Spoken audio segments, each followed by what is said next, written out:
নমস্কার বন্ধুরা, হেসেল বনলক্ষ্মীতে আপনাদের সকলকে স্বাগত। আজ আমি বানাচ্ছি চিকেন হারিয়ালি। এই চিকেন হারিয়ালি খেতে কিন্তু দুর্দান্ত হয়। রুটি, পরোটা, নান যে কোনো জিনিসের সাথে এই চিকেন হারিয়ালি বানিয়ে খেতে পারেন। তাই প্লিজ বন্ধুরা স্কিপ না করে আপনারা সম্পূর্ণ রেসিপিটি দেখুন আর এরকম দুর্দান্ত স্বাদের চিকেন হারিয়ালি বানিয়ে নিন। চিকেন হারিয়ালি বানাবার জন্য এখানে আমি 800 গ্রাম চিকেন নিয়েছি। চিকেনটা ধুয়ে পরিষ্কার করে নিয়েছি আর এটা 10 মিনিট 1 চামচ ভিনেগার মাখিয়ে রেখেছিলাম। এখন এটা আরেকবার ম্যারিনেট করছি। দিয়ে দিচ্ছি 1 চামচ সাদা তেল, দিচ্ছি 100 গ্রাম মতো টক দই, দিচ্ছি অল্প হলুদ, দিচ্ছি 1 চামচ লবণ আর দিচ্ছি 1 চামচ রসুন। এখন এটা খুব ভালোভাবে মিশিয়ে নেব। হাত দিয়ে মেখে নিচ্ছি, এতে ভালোভাবে সব মাংসটাতে মাখানো যাবে। খুব ভালোভাবে চিকেনটা মাখিয়ে নিয়ে 1 ঘন্টার জন্য রেস্টে রাখলাম। এখন চিকেন হারিয়ালির জন্য একটা মশলা তৈরি করে নেব। 10-11টা কাজু আগেই ভিজিয়ে রেখেছি। এখন এটা জল থেকে তুলে কাজুটার মধ্যে দিয়ে দিচ্ছি। দিচ্ছি 7টা কাঁচা লঙ্কা, লঙ্কাটা আপনারা আপনাদের পরিমাণ মতো দেবেন। দিচ্ছি 1 মুঠো ধনেপাতা, ডাল সমেত দিয়ে দিলাম। আর দিচ্ছি কিছুটা পুদিনা পাতা, পুদিনা পাতাটাও ডাল সমেত দিয়ে দিলাম। 10-12টা ডাল আছে। সামান্য জল দিয়ে এটা একটা মিহি পেস্ট তৈরি করে নেব। সব উপকরণগুলো একসঙ্গে এরকম একটা মিহি পেস্ট তৈরি করলাম। এখন কড়াইয়ে দিচ্ছি সাদা তেল। তেলটা গরম হলে দিচ্ছি 1 টুকরো দারচিনি, একটা ছোট এলাচ আর 4টে লবঙ্গ। 30 সেকেন্ড মতো নাড়িয়ে নিলাম। এখন দিচ্ছি 1/2 চামচ রসুন। রসুনটা আরও 30 সেকেন্ড মতো নেড়ে নিলাম। এখন এর মধ্যে কুচি করে রাখা পেঁয়াজ দিচ্ছি।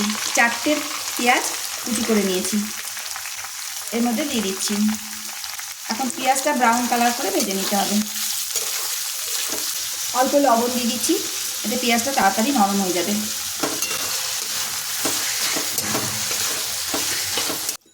পেঁয়াজটা ভাজতে ভাজতেই নরম হয়ে গেল। এই রেসিপিতে বেশি পেঁয়াজ লাগে না, মাত্র 4টে পেঁয়াজ দিয়েছি। তবে আমি পেঁয়াজটা কুচিয়ে দিয়েছি, আপনারা ইচ্ছা করলে পেঁয়াজটা বেটেও ইউজ করতে পারেন। খুব কম পেঁয়াজে এই রেসিপিটা হয়ে যায়। আর এভাবে খুন্তিতে করে নেড়ে নেড়ে পেঁয়াজটা ভেজে নিলাম, তাতে পেঁয়াজটা নরম হয়ে কিছুটা গলেও গেল, তাতে কারিটা বেশ ভালো হবে। এখন দিচ্ছি এর মধ্যে 1/2 চামচ আদা কাঁচা লঙ্কা বাটা।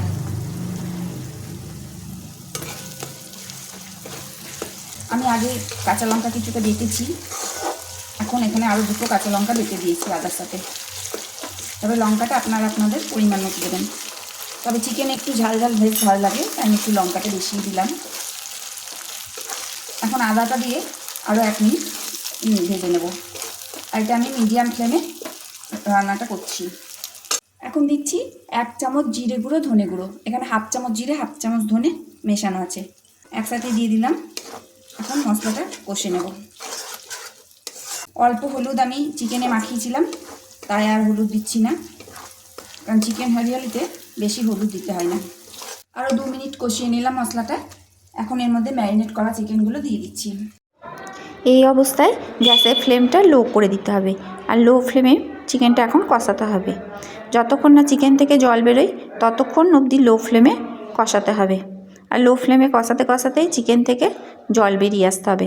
চিকেন থেকে জল বেরোবার পর গ্যাসের ফ্লেম মিডিয়াম করে দিতে হবে। এখন সমস্ত রান্নাটাই মিডিয়াম ফ্লেমে হবে। মিডিয়াম ফ্লেমে চিকেনটা কষাতে হবে আর কষতে কষতে চিকেন থেকে তেল ছেড়ে আসবে। খুব ভালোভাবে এই সময় চিকেনটা কষাতে হবে, কারণ কষতে কষতে চিকেনটাও সেদ্ধ হয়ে যাবে। যখন চিকেন থেকে সমস্ত তেল ছেড়ে আসবে তারপরই চিকেনের মধ্যে বাকি সমস্ত মশলাগুলো দিতে হবে। চিকেন কষার ওপরেই কিন্তু চিকেনের স্বাদ নির্ভর করবে, তাই চিকেনটা কিন্তু খুব ভালোভাবে কষাতে হবে। একটুও জল দেবেন না, কষতে কষতেই চিকেন সেদ্ধ হয়ে যাবে। চিকেন থেকে তেল ছাড়ার পর এখন দিতে হবে সেই পেস্ট, পুদিনা, ধনেপাতা, কাঁচা লঙ্কা, কাজুর যে পেস্টটা তৈরি করেছিলাম এটা এর মধ্যে এখন দিয়ে দিচ্ছি। মিক্সির বাটি ধোয়া সামান্য জল এর মধ্যে দিয়ে দিচ্ছি। এখন এই পেস্টটা দিয়ে আরও কিছুক্ষণ কষিয়ে নিতে হবে।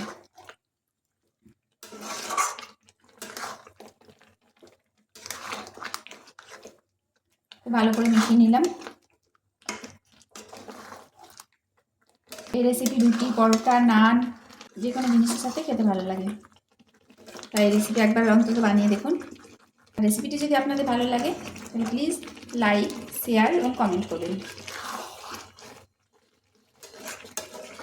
আর যে সকল নতুন বন্ধুরা এই রেসিপিটি দেখছেন তাদের যদি রেসিপিটি ভালো লেগে থাকে তাহলে চ্যানেলটিকে সাবস্ক্রাইব করবেন আর পাশে থাকা বেল আইকন অবশ্যই প্রেস করবেন যাতে আমার নতুন নতুন ভিডিও আপনাদের মোবাইলে আগে পৌঁছায়।